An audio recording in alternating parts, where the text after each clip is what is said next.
di depan pintu gudang. Ketika itu, dua orang penjaga baru datang dan menggantikan posisi dua penjaga sebelumnya.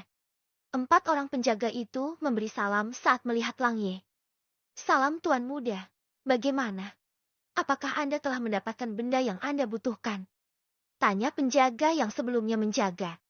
Lang Ye tersenyum dan menepuk tas penyimpanannya. "Ya, di sini, aku telah mendapatkan semuanya," kata Lang Ye. Para penjaga itu tersenyum. "Baiklah, aku permisi dulu Paman Penjaga," kata Lang Ye. Lang Ye berjalan menjauhi area gudang harta. Ia pergi ke arah kediaman ibunya.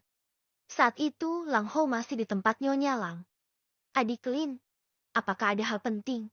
Lang Ye mengatakan, "Anda memanggilku," kata Lang Ho. Nyonya Lang diam dan berpikir sesaat.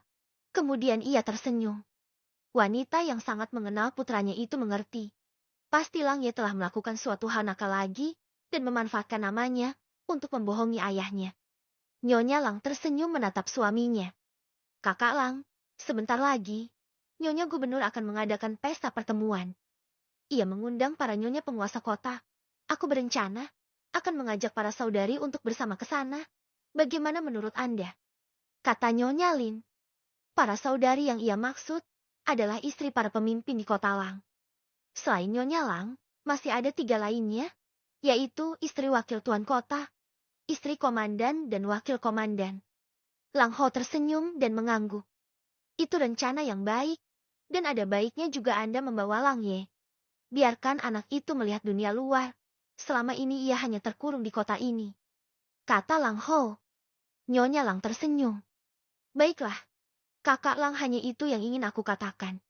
Jika Anda sibuk, teruskanlah pekerjaan Anda," kata Nyonya Lang sambil tersenyum. Lang Ho membalas senyuman istrinya. "Baiklah, aku datang mengunjungi Anda," kata Lang Ye. Nyonya Lang duduk di depan meja. Saat itu, satu tangannya berada di atas meja, satu lagi dengan santai memegang cangkir teh. Matanya menatap Lang Ye. Bibirnya tersenyum. Matanya menatap dengan licik. Lang Ye nyengir kuda, melihat tingkah ibunya. "Ibu, Anda jangan marah. Putramu hanya memberi sedikit waktu agar ibu dan ayah bertemu. Akhir-akhir ini, ayah sangat sibuk. Sebagai putramu, tentu aku memahami betapa Anda ingin mengobrol dengan ayah. Jadi, aku sengaja membohongi ayah," kata Lang Ye. Ia berkata sambil melangkah, kemudian berdiri di belakang Nyonya Lang. Dua tangannya memijit bahu ibunya dengan lembut. Nyonya Lang duduk santai dan tersenyum. Dengan tatapan licik, matanya melirik putranya. Lang Ye hanya nyengir saja. "Ibu percayalah, putramu tidak akan membodohi Anda," kata Lang Ye. Nyonya Lang menghela nafas. "Anak nakal, apakah Anda kira ibumu mudah kamu bodohi? Baiklah, selama yang kamu lakukan tidak merugikan orang lain, itu tidak masalah. Tapi, ingatlah, jaga sikapmu dengan baik. Kamu adalah putra seorang tuan kota. Selain itu, ayahmu adalah salah satu dari generasi muda yang disukai di klan Lang. Jangan buat malu ayahmu dengan kenakalan Anda," kata Nyonya Lang. Lang Ye masih nyengir kuda. Pemuda itu menggaruk kepalanya. Ya aku mengerti. Ibu tenang saja," kata Lang Ye. Nyonya Lang menghela nafas. "Beberapa hari ke depan, aku akan menghadirkan acara yang diadakan oleh Nyonya Gubernur Hu. Sebaiknya, kamu mempersiapkan diri. Karena, kali ini, aku akan mengajak Anda melihat dunia luar," kata Nyonya Lang. "Hei, sungguhkah?" "Hahaha, baik tentu saja. Ibu jangan khawatir, bila telah tiba waktunya, aku akan siap," kata Lang Ye.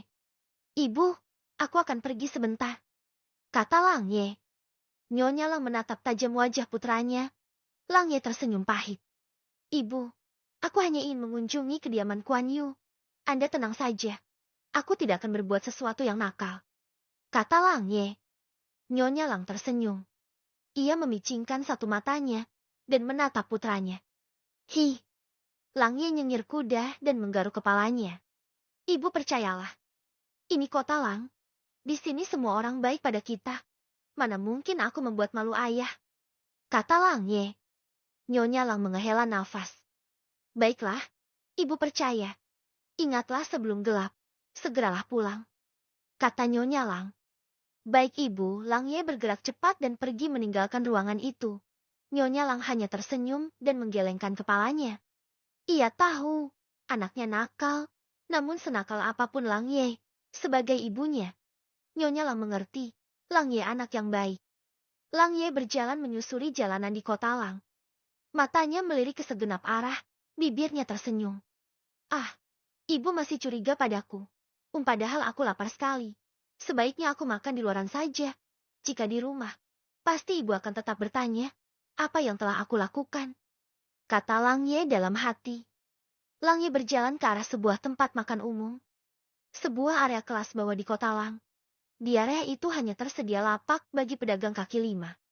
Ketika sampai di tempat penjual mie ayam, Lang Ye berhenti dan langsung duduk. Ah, Tuan muda, Anda di sini, kata si penjual mie. Lang Ye tersenyum, paman aku memesan 1 mangkok mie ayam, kata Lang Ye. Baik Tuan muda, kata si penjual dengan ramah. Di kota itu, semua orang tahu siapa Lang Ye. Apalagi, ia sering muncul di area kelas bawah itu. Dalam beberapa saat, hanya sekejap saja, mie pesanan Lang Ye selesai dihidangkan. Lang Ye menyantap mie dengan lahap. Ia sangat lapar ketika itu. Tanpa rasa gengsi, Lang Ye makan dengan lahap di area itu. Saat itu, beberapa pemuda melewati area itu. Ketika mereka melihat Lang Ye, para pemuda itu berhenti. Seorang pemuda usia 16, memegang kipas kertas, tersenyum. Hahaha, lihatlah. Siapa di sini? Kata pemuda itu. Teman-teman si pemuda semua ikut tertawa. Tuan muda Lang Ye, putra Tuan Kota Lang. Penguasa tertinggi di Kota Lang, tidak disangka, semiskin itu Anda. Apakah ayah dan ibumu tidak memberimu uang? Kata pemuda itu. Lang Ye yang fokus pada makanannya, mengangkat kepalanya. Ia mengenali siapa yang berbicara.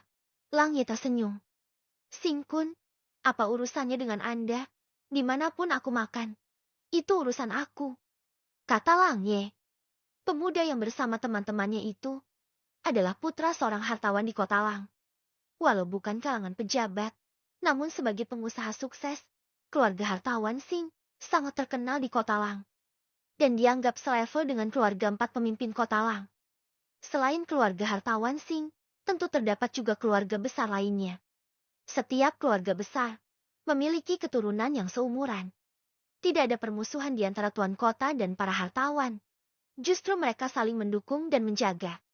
Namun, cerita sedikit berbeda di kalangan yang lebih muda. Di Kota Lang, semua orang sangat membanggakan 4 pemuda yang menjadi putra dari 4 pemimpin Kota Lang. Dan itu, tentu saja, membuat iri generasi muda lainnya. Saat melihat Lang Ye makan di emperan kaki lima, tentu saja, itu momen terbaik bagi para putra hartawan untuk menertawakannya. Kesembilan.